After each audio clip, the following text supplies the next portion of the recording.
번째 말씀을 봉독하도록 하겠습니다. 이러므로 내가 하늘과 땅에 있는 각 족속에게 이름을 주신 아버지 앞에 무릎을 꿇고 비노니 그의 영광의 풍성함을 따라 그의 성령으로 말미암아 너희 속사람을 능력으로 강건하게 하시오며 믿음으로 말미암아 그리스도께서 너희 마음에 계시게 하시옵고 너희 사랑 가운데서 뿌리가 박히고 터가 굳어져서 능히 모든 성도와 함께 지식에 넘치는 그리스도의 사랑을 알고 그 너비와 길이와 높이와 깊이가 어떠함을 깨달아 하나님의 모든 충만하신 것으로 너희에게 충만하게 하시기를 구하노라. 우리 가운데서 역사하시는 능력대로 우리가 구하거나 생각하는 모든 것에 더 넘치도록 능히 하실 이에게 교회 안에서와 그리스도 예수 안에서 영광이 대대로 영원 무궁하기를 원하노라. 아멘. 잠시 기도하겠습니다. 사랑의 아버지 하나님 감사합니다. 주께서 오늘도 우리를 사랑하여 주셔서 예배 드릴 수 있도록 인도해 주시고 특별히 이 시간에 주의 말씀을 나눌 수 있도록 허락하여 주시는 은혜 감사합니다.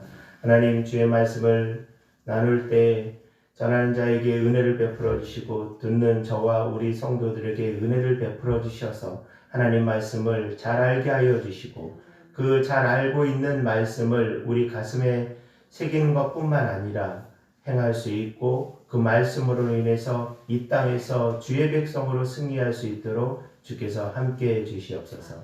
감사드리며 예수님 이름으로 기도드립니다. 아멘. 한 주간 평안하셨습니까? 주의 은혜로 오늘 교회에서 예배드리는 우리 사랑하는 성도들 또 우리 각 가정에서 예배드리는 모든 성도들에게 주의 은혜가 충만하기를 간절히 소망합니다.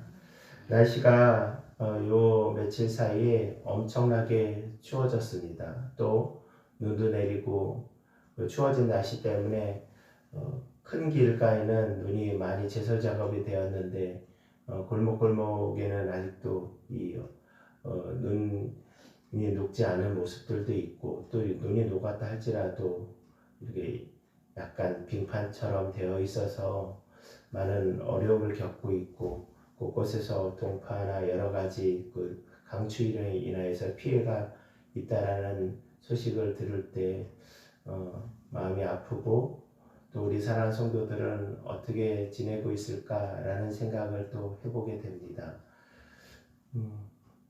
제가 아무것도 이렇게 도와드리거나 직접적인 영향을 미칠 수는 없지만 하나님 앞에 기도하며 우리 사랑하는 성도들이 이 엄동설한에도 잘 견디고 주의 백성으로 기쁨 가운데 살아가기를 그렇게 기도하며 또 그렇게 소망해 봅니다. 오늘 말씀은 보신 것처럼 에베소서 3장 14절에서 21절까지의 말씀을 읽었습니다. 이 에베소서는 오늘 본문뿐만 아니고 바울 사도가 감옥에 갇혀 있으면서 에베소 교회 성도들에게 편지를 쓴 내용입니다. 특별히 이 에베소서는 신학적인 부분들이라고 그럴까요? 조금 어렵게 다가오는 부분들. 오늘 본문을 읽으면서도 우리 성도들이 그렇게 느끼셨을지 모르겠는데 제가 이 본문을 우리 성도들과 함께 나누었으면 좋겠다라고 생각하고 이 본문을 연구하면서도 이 본문에 속해 있는 한 단어가 참 어렵고 이 뜻을 쉽게 이렇게 풀기가 용이하지 않다라는 그런 생각을 해보았습니다. 그러면서 이 본문이 또 이 전체 에베소서가 우리에게 말씀하시고자 하나님께서 바울을 통해서 우리에게 말씀하시고자 하는 부분이 무엇이냐면 교회에 대한 부분에 대해서 많이 말씀을 하고 계십니다. 오늘 그 가운데서 바울이 에베소 교회 성도들에게 특별히 기도하는 장면이 나옵니다. 에베소 교회 성도들을 위한 기도하는 장면이 나오는데 그 장면이 있는 부분, 이 부분을 통해서 오늘 저와 우리 사랑하는 성도들이 은혜를 나누는 시간이 되었으면 좋겠습니다. 먼저 바울은 너무나 당연하겠지만 하나님을 아주 신뢰하고 있습니다. 그것이 14절에 보면 하늘과 땅에 있는 각 족속에게 이름을 주신 아버지라고 그렇게 시작을 하고 있습니다. 여기서 보면 하늘과 땅에 있는 각 족속, 이 하늘과 땅에 있는 각 족속이 누구를 얘기할까요? 땅에 있는 각 족속들 하면 우리들 얘기하는 거니까 그렇게 이해할 수 있는데, 이 하늘에 있는 족속이라는 부분은 어떻게 우리가 이해하면 좋을까요? 이 하늘에 있는 족속은 이미 죽은, 이들보다 먼저 앞서서 죽은 하나님의 백성들을 이야기합니다. 또 거기에 추가적으로 천군 천사도 같이 포함이 되어집니다. 그렇기 때문에 바울이 이야기하는 것, 이것은 그들 모두를 아우르는, 그들 모두를 포함하여서 그 족속에게 이름을 주신 그분께 기도한다라고 하는 것입니다. 이름을 준다라는 것은 또 무슨 의미가 있을까라고 생각해 볼 때 시의 한 구절이 생각났습니다. 여러분 잘 알고 계신 그 김춘수 시인의 꽃이라는 시가 있습니다.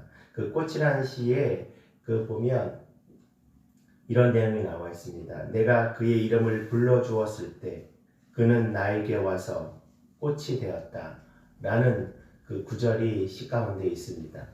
이 김춘수의 그 꽃에 대한 시는 어떤 존재에 대한 것에 대해서 이야기를 하는 것이죠.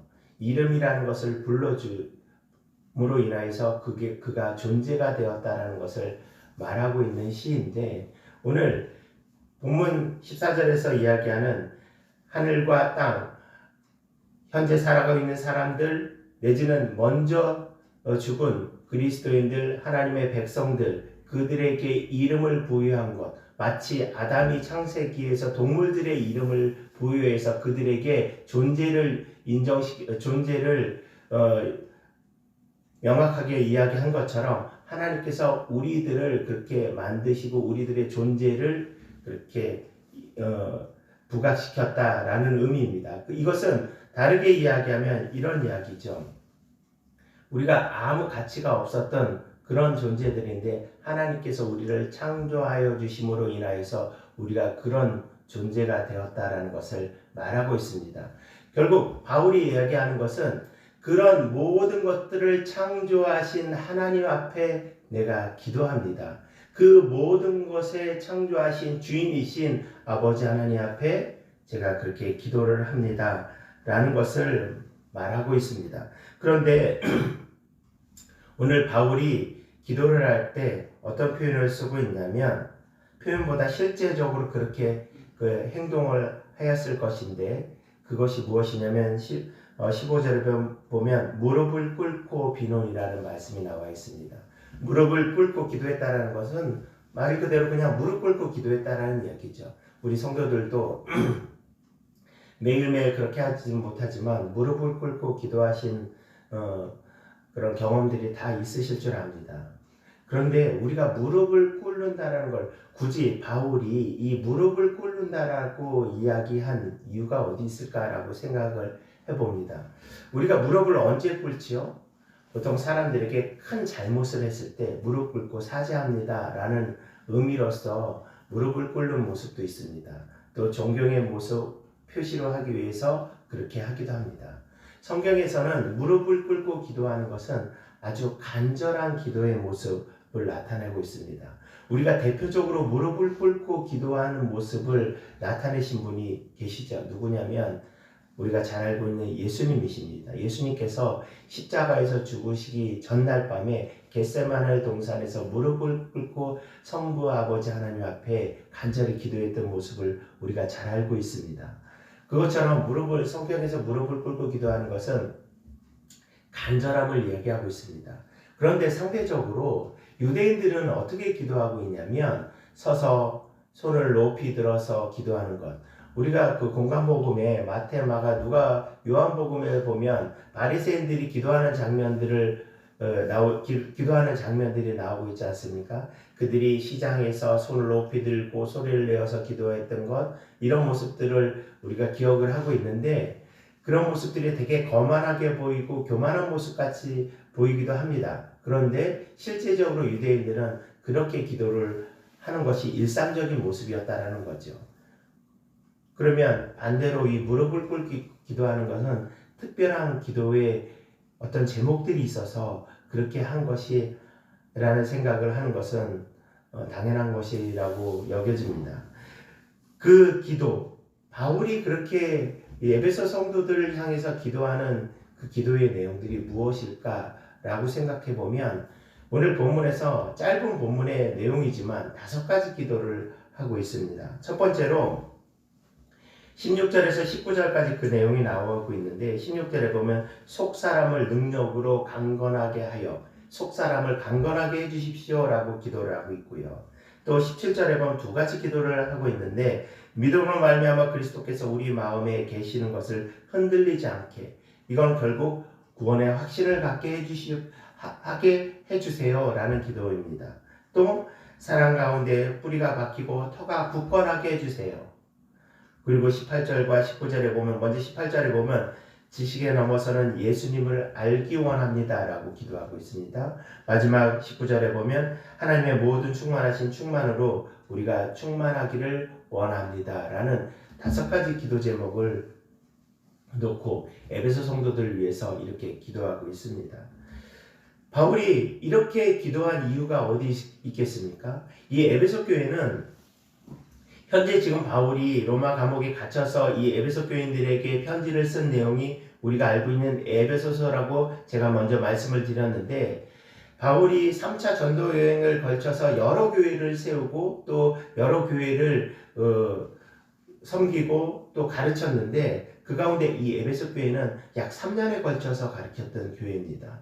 그렇다는 것은 바울이 그 수많은 교회들을 세웠을 때 이렇게 오랜 시간에 공을 들이고 오랜 시간을 투자한 교회들은 사실 그렇게 흔하지 않습니다. 그런데 그렇게 자기가 열정적으로 간절하게 섬겼던 그 교회 성도들에게 이렇게 5가지 기도 제목을 놓고 간절히 무릎을 꿇고 기도하는 이유, 그들이 힘들어하고 있기 때문에 그렇습니다. 그들이 흔들리고 있기 때문에 그러했다라는 겁니다. 17절의 말씀을 읽어보면 믿음으로 말미암아 그리스도께서 너희 마음에 계시게 하시옵고 너희 사랑 가운데 뿌리가 박히고 터가 굳어져서 이렇게 되기를 원한다라고 그렇게 기도하는 것, 이것은 그들이 뿌리가 박혔던 그런 모든 것들이 흔들리고 또 연약해져 있다라는 것을 증명하는 내용입니다. 결국 이것은 무엇이냐면 그들이 그리스도인 되어서 하나님의 백성이 되었는데 이제 불신자처럼 예수를 믿는 것에 대해서 포기하거나 아니면 그 믿음이 흔들리는 사람들이 많이 있었다라는 겁니다. 그것뿐만 아닙니다. 또 이어서 나오는 말씀 가운데 보면 너희 사랑 가운데 뿌리가 박히고 터가 굳어져서라는 이 말씀은 그들이 터가 흔들려서, 터라는 것은 흔들리면 안 되는 것 아니겠습니까? 우리가 집을 지을 때 흔들리지 않는 곳에서, 땅이 단단한 곳에서 집을 지어야지 그 집이 온전한데 그 터가 지금 흔들리고 있다라는 사실입니다. 아주 급한 위기고 그 위기도 작은 것이 아니고 아주 큰 위기이기 때문에 바울이 특별히 이렇게 간절히 기도하고 있는 것입니다. 그런데 저는 이 말씀을 읽으면서 오늘날 현재 2021년도에 대한민국에 있는 모든 교회들의 모습이 이러한 모습이 아닐까라는 생각을 해봅니다. 코로나로 인해서 앞에서 제가 말씀드렸을 때 그 강추위나 아니면 여러 가지, 또 코로나로 인해서 한국 교회뿐만 아니고 대한민국에 있는 모든 사람들이 하나같이 다 똑같이 어려움을 겪고 있습니다. 대한민국에 있는 모든 어려움을 제쳐두고 해도 우리 교회가 겪고 있는 여러 가지 어려움들을 생각할 때 참으로 힘들고 답답한 모습입니다. 그런데 더 중요한 것은 어느 순간일지 모르겠지만 그날이 속히 오고 빨리 왔으면 좋겠지만 코로나가 종식될 날이 올 겁니다. 그리고 그날이 곧 오겠지요. 그렇다면 그 코로나가 종식되어서 우리 성도들이 다시금 이제 이렇게 가정에서 예배 드리는 비대면 예배가 아닌 대면 예배를 드렸을 때에 우리의 신앙이 그 이전처럼 온전하게 이루어가고 있을까라는 생각을 해보게 되어집니다. 그것이 꼭 우리 교회뿐만 아니고 대한민국에 있는 많은 교회들이, 수많은 교회들이 있는데 그 수많은 교회들이 대면 예배로 드렸을 때 2년 전에 드렸던 예배처럼 그렇게 모든 성도들이 교회에 와서 예배를 드리는 상황이 되어졌을 때 우리의 믿음이 흔들리지 않을 수 있을까요? 저는 그것이 많이 걱정이 되어집니다. 또한 저 또한 그 믿음에서 흔들리지 않고 굳건하게 있을까라는 생각도 해보게 되어집니다. 그렇다면 우리가 어떻게 해야 되겠습니까? 사랑하는 성도 여러분, 오늘 바울처럼 이렇게 무릎을 꿇고 하나님 앞에 기도하며 준비해야 된다는 사실입니다.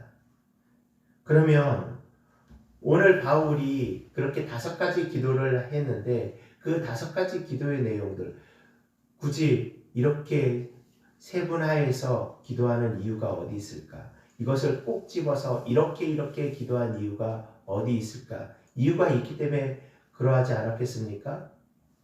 그렇기 때문에 그 기도의 내용을 조금 더 살펴보기를 원합니다. 먼저 16절에 보면 그의 영광의 풍성함을 따라 그의 성령으로 말미암아 너희 속사람을 능력으로 강건하게 하시오며, 여기서 우리가 조금 처음 보는 단어가 속사람이라는 단어입니다. 이 속사람, 꼭 반대 개념이라고 얘기할 수 없지만 상대적인 개념을 따진다면 겉사람이겠죠. 겉사람이 이제 속사람이 된 것인데, 겉사람은 아주 그냥 쉽게 예수 그리스도를 믿지 않거나 알지 못하는 사람들이 겉사람입니다. 그렇다면 속사람은요, 예수 그리스도를 믿고 의지하고 주의 백성이 된 사람을 속사람이라고 이야기할 수 있겠지요. 그런데 이 속사람에게 능력으로 강건하게 하라고 말씀하고 있습니다. 강건이라는 말은 어린아이가 이 음식을 잘 먹고 잘 운동함으로써 튼튼하게 자라는 것처럼 그런 의미로서 이 강건이라는 의미를 갖고 있습니다. 그런데 성령으로 강건하라고 말씀하고 있습니다. 그렇다는 얘기는 지금 허약해 있다라는 얘기가 아니겠습니까? 실제 허약해 있습니다. 오늘 제가 읽진 않았지만 13절에 보면 이런 말씀이 있습니다. 너희를 위한 나의 여러 환난에 대하여 낙심하지 말라라고 말씀하고 있습니다. 에베소 성도들이 지금 낙심하고 있습니다. 오늘날 대한민국의 모든 성도들이 지금 낙심하고 있는 것처럼, 많은 성도들이 낙심하고 있는 것처럼 낙심하고 있습니다. 그래서 이 낙심으로 인해서 이 믿음이 흔들리고 있는 그러한 상태, 그 상태에 대해서 바울 사도가 이야기하는 것, 너희들이 속사람이, 너희가 예수 믿는 사람이 되었는데 그 성령의 능력으로 강건하라고 말씀하고 있습니다. 여기서 16절에서 말씀하신 이 능력을 조금 더 살펴보면, 이 능력이라는 말은 헬라어로 두나미스라는 단어를 쓰고 있는데, 이 두나미스는 우리가 잘 알고 있는 영어를 쓰고 기원입니다. 그것이 무엇이냐면 다이너마이트, 알고 계시죠? 건축 현장이나 아니면 큰 폭발력을 갖고 있는 폭탄이죠. 이 다이너마이트의 원어적인 의미가 바로 이 두나미스의 능력이라는 이야기입니다. 이 다이너마이트처럼 놀라운 폭발력, 놀라운 힘을 갖고 있는 것처럼 이렇게 폭발력을 갖고 있는 능력, 이것을 말하는데 이 능력을 행하라고 우리에게 말씀하고 계시는 겁니다. 낙심하지 말고 지금 너희 속사람의 능력을 강건하게, 곧 튼튼하고 굳건하게 하라고 말씀하시는 겁니다. 이것이 첫 번째 기도 제목이었습니다.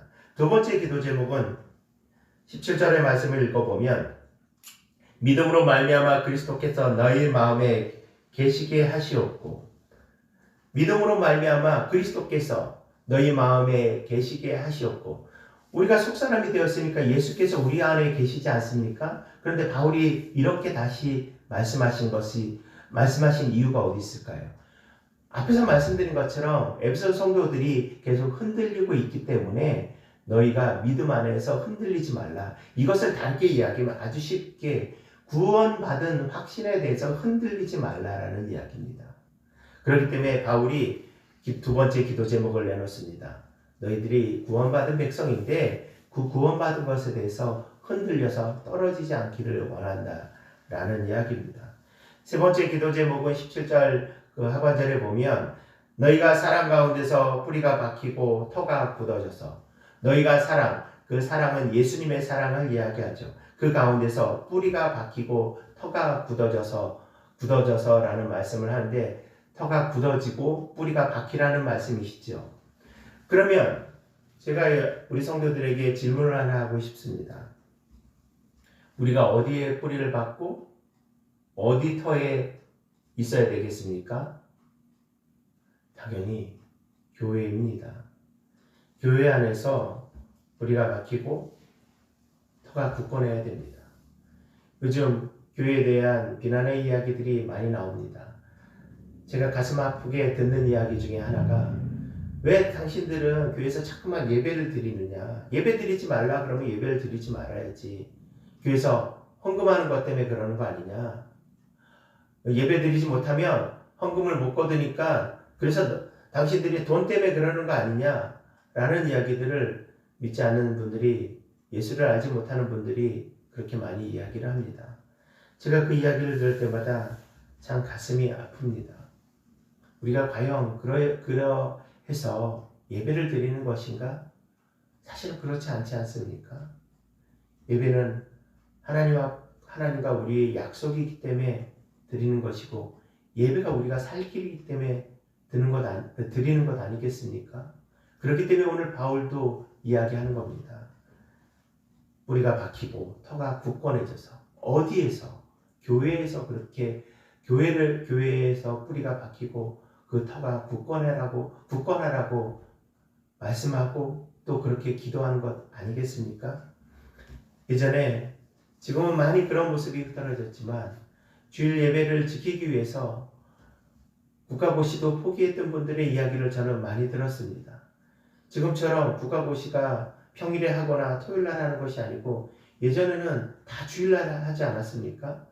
그래서 그 국가고시를 포기했던 분들도, 예배를 드리기 위해서 포기했던 분들도 있습니다. 또 어떤 분들은 주일 때문에 장사를 하지 아니하셨던 분들도 있었고요. 또 주일 예배를 지키기 위해서 쉬는 것도 포기하셨던, 일주일 내내 일해서 하루 쉬어야 되는데 그 쉬는 시간에 예배를 드렸던 많은 우리의 성도들이 있었습니다. 저는 지금 비대면 예배를 드리고 있는 이 상황에 대해서 잘못되었다라고 말씀드리는 것이 아닙니다.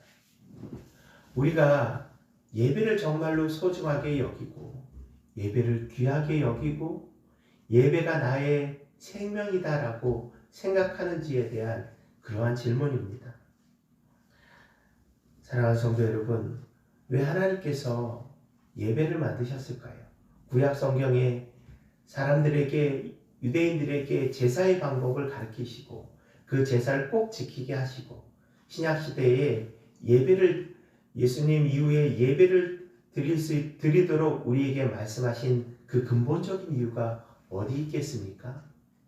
예배는 그리스도인들이 살아가는 생명이기 때문에 그렇습니다.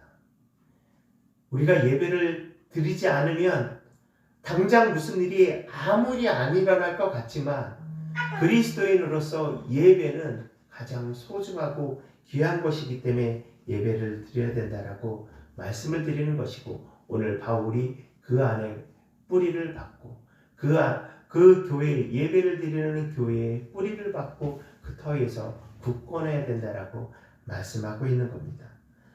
네 번째 기도 제목을 보면 18절에 능히 모든 성도와 함께 지식에 넘치는 그리스도의 사랑을 알고, 모든 성도들이 지식에 넘치는 그리스도를 알아가라고 말씀하고 있습니다. 이것은 꼭 이런 것과 같습니다. 우리 대부분의 성도들이 지금 자녀를 양육하고 자녀들을 키우고 있는데 아직 결혼을 하지 않거나 아직 결혼할 때가 되지 않은 분들도 계시지만 대부분의 성도들이 자녀를 양육하고 있습니다. 그런데 자녀를 키우면서 하시는 말씀, 공통적으로 하시는 말씀이 있습니다. 아, 내가 이 아이들을 키워보니까 우리 아버지 마음을 알고 우리 엄마 마음을 알아 라는 이야기들을 종종 하시는 것, 저 또한 그런 생각을 가끔 합니다. 그러면 어렸을 때 우리가 아빠 엄마 사랑합니다, 아버지 어머니 사랑합니다 라고 했을 때 그 사랑은 가짜였습니까? 그 당시에도 진짜였지요. 그런데 그 어렸을 때는 부모의 사랑에 대해서, 부모님께서 베풀으신 그 사랑에 대해서 다 알지 못하였습니다. 그냥 아는 것 같았을 뿐이죠. 그리고 그 나이 때에, 그 자녀 때에는 그만큼의 한계가 있었죠. 그런데 나중에 어른이 되어서 아이를 낳고 키우고 살다 보니까 그 부모의 마음에 대해서 우리가 동감하게 되고 이해하게 되고 그렇게 된 것 아니겠습니까? 그것처럼 우리가 예수님을 아는 부분이, 예수님에 대한 지식이 적어도 우리의 믿음이, 우리가 예수님 사랑합니다 이것이 가짜가 아니에요. 그러나 우리가 지식이 점점점 깊어지면, 우리가 그 경험이 점점점 많아지면 예수님에 대한 사랑이 더 깊어지는 것. 그렇기 때문에 성도들 각자가 예수님의 사랑에 대한 그 크기가 다 다릅니다. 어떤 성도들은 예수님에 대한 사랑이 아주 깊으신 분이 있고요. 어떤 성도들은 안타깝지만 좀 작으신 분들도 있습니다. 왜 그러겠습니까? 그것이 가짜라는 것이 아니고 그것이 한계이기 때문에 그렇습니다. 오늘 바울이 이야기하는 것, 말씀하시는 것이 바로 그겁니다. 이 지식의 한계를 넘어서서 예수님의 사랑을 우리가 기억하자, 알아야 된다라고 말씀하시는 겁니다. 예수님의 사랑이 어디까지입니까? 로마서 5장 8절에 보면 우리가 아직 죄인 되었을 때 그리스도께서 우리를 위하여 죽으심으로 하나님께서 우리에 대한 자기의 사랑을 확증하셨느니라 라고 말씀하십니다. 예수님께서 누구를 위해서? 나를 위해서 죽으셨습니다. 그런데 우리가 이 죽음, 예수님께서 나를 위해서 죽으신 이 사랑에 대해서 우리가 가슴 깊이 우리의 피부에 와닿게 그렇게 느껴지고 살아가고 있느냐라는 겁니다. 이것을 많이 느끼시는 분들은, 많이 피부에 와닿는 분들은 많이 주를 사랑할 것이고, 이것에 대해서 가짜는 아니지만 덜 느끼시는 분은 예수님에 대한 사랑이 덜 가질 수밖에 없는 것이 우리의 지식의 한계의 부분이라는 겁니다. 그런데 오늘 바울이 그것에 대해서, 그 한계에 대해서 넘어서 그 한계를 넘으라고 말씀한 거는 우리가 넘을 수 있는 그런 존재이기 때문에보다도 노력하라는 거죠. 그래야지 우리의 믿음이 예수를 사랑하는 마음 때문에 흔들리지 않기 때문에 그렇다는 거죠. 이어서 바울이 그렇게 이야기합니다. 19절 상반절에 보면 그 너비와 길이와 높이와 깊이가 어떠함을 깨달아, 이렇게 세부적으로 깨달아라라고 합니다. 제가 이 말씀을 읽으면서 그래, 그렇지, 그런데 이게 무슨 말씀인지 잘 모르겠더라고요. 그런데 어떤 분이 이 말씀에 대해서 이렇게 표현을 하였습니다. 넓이라는 말에서 예수님의 사랑이 모든 세대와 모든 계층을 아우르고 있음을 알아야 합니다. 길이라는 말에서 예수님께서 영혼의 시작부터 영혼의 끝까지 사랑하심을 알아야 합니다. 깊이라는 말에서 죄의 비참함에 수렁에 빠진 사람들을 구원하기 위해 가장 낮은 자리까지 오신 사랑을 알아야 합니다. 높이라는 말에서 예수님께서 사람들을 높은 하늘의 복과 영광에 이르기까지 인도하시는 그 사랑을 알아야 합니다. 라고 이 문장에, 이 구절에 대해서 이렇게 표현을 했습니다. 제가 이 글을 읽으면서 너무나 감격스러웠습니다. 그렇지, 예수님의 사랑이 이렇게 풍성하셨지, 이렇게 풍성하지. 우리가 나이를 먹으면서 부모가 되어서 부모의 사랑을 알고 부모님에 대한 효도에 대해서 더 이전보다 그 깊이와 넓이가 깊어진 것처럼 우리 사랑하는 성도들이 예수님을 더 잘 알아감으로 인하여서 예수님에 대한 사랑이 더 깊어지고요. 그것이 예수님을 사랑하는 마음뿐만 아니고 우리의 모습이 흔들리지 않는다라는 겁니다. 마지막으로 19절 하반절에 보면 하나님의 모든 충만하신 것으로 너희에게 충만하게 하기를 구하노라. 이 충만하라는 것은 사실은 하나님에 대한 속성, 하나님의 성격이라 그럴까요? 그것을 표현한 부분입니다. 사람이 충만할 수 없습니다. 이 충만하다는 것은 필요를 채워준다라고 생각하시면 됩니다. 그런데 그 필요를 채워줄 수 있는 분은 오직 우리 아버지 하나님밖에 없는데 그 하나님께서 우리에게 충만함을 주시는 그 충만함을 누리라는 겁니다. 이것을 위해서 바울이 이렇게 5가지 기도 제목을 놓고 기도하였습니다.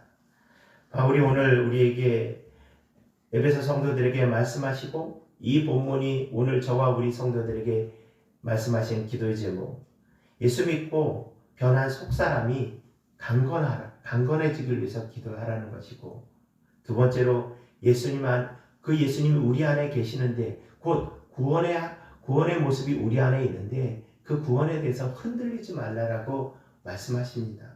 그리고 베풀어 주신 사랑을 기억하고 우리의 뿌리가 교회에 박히고 교회의 터전 위에서 흔들리지 말라고, 교회 속에서 교회 안에서 흔들리지 말라라고 말씀하십니다.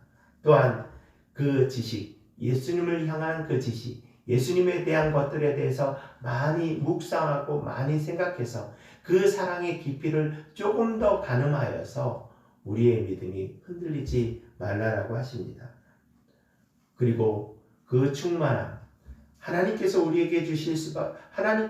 많이 주실 수 있는 그 충만함을 모든 성도들이 기억하고 그 충만함 속에서 기쁨으로 살아가길 원한다라고 바울이 말씀하고 있습니다. 그렇게 살면 오늘 본문의 20절의 말씀처럼 우리 가운데 역사하시는 능력대로 우리가 구하거나 생각하는 모든 것에 더 넘치도록 능히 하실 이에게, 우리가 구하거나 생각하는 모든 것에 넘치도록 하실 이, 그분이 누구십니까? 그분께서 우리에게 무엇을 주시겠습니까? 계속적으로 21절의 말씀을 읽어보면 교회 안에서와 그리스도 예수 안에서 영광이 대대로 영원 무궁하기를 원하노라. 아멘. 바울이 이 말씀을 끝으로 그들에게 기도의 부분에 대해서 말씀하였는데, 사랑하는 성도 여러분, 우리의 삶이 어렵고 힘든 것, 그 부분을 놓고 힘들어하고 어려워할 것이 아닌 주께서 우리를 사랑하여 주시고 우리를 인도하시고 우리 안에 흔들리지 않기를 원하시는 그것을 기억하며 오늘도 저와 우리 사랑하는 모든 성도들이 주 안에서 기쁨으로 감사함으로 굳건하게 살아가는 모든 성도들 되어지기를 간절히 소망합니다. 기도하겠습니다.